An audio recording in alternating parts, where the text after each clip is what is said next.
My name is Reuben Brewer. I work as a robotics engineer in the San Francisco Bay Area. I currently work at SRI International doing proof of concepts in R&D, and I have a PhD in robotics from Stanford University.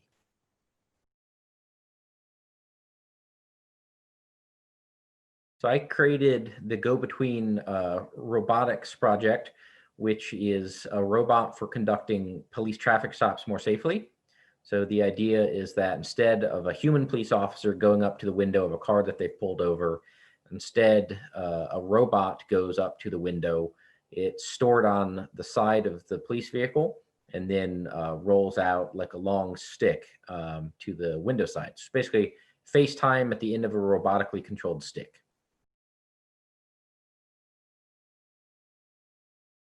So anytime that you have two people right next to each other, they don't know each other, but there might be some type of fear involved.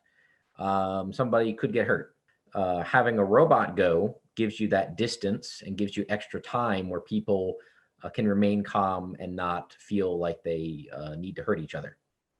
Basically, we're just trying to not have any misunderstandings lead to physical violence during traffic stops.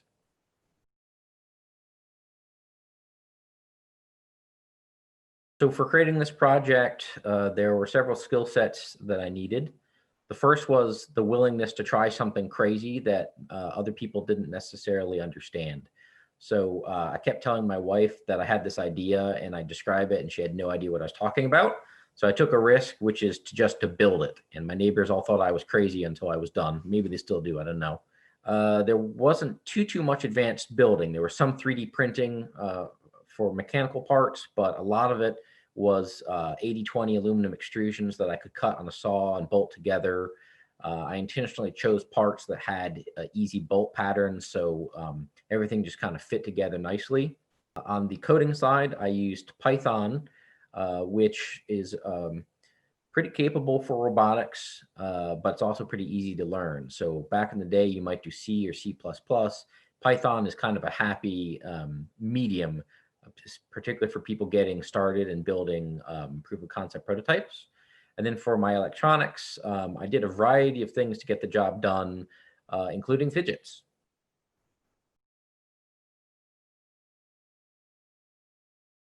So on this project, I used the Phidgets advanced servo motor controller and also the relay board.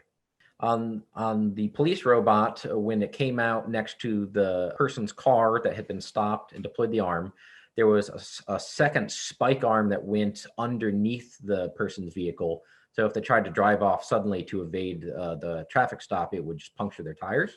And that used 2 servo motors and 1 servo signal controlled switch that controlled a DC motor.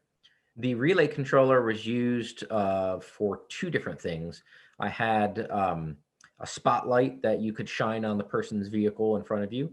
And I also had a laser line that would project where the arm was going to go next to the vehicle. Since the arm can only move in a straight line, it's important that you be parallel to the car in front of you. And I used a servo motor to move the laser back and forth to make a very bright line. And that's what the relay was for, actually controlling the laser being on or off.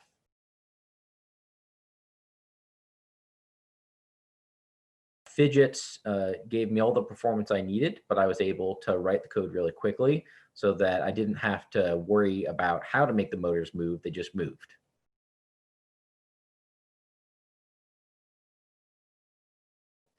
So we're excited. We just got our patent awarded for the next generation version of the police robot. There are several different designs that we're working on. One is basically, instead of being a long linear arm, it is a series articulated arm. So just like your arm has different joints, this arm would have different joints. And we'd move it to the front of the vehicle instead of the side. Robot arms are expensive to manufacture and they're heavy. And if it hits someone, they could get hurt.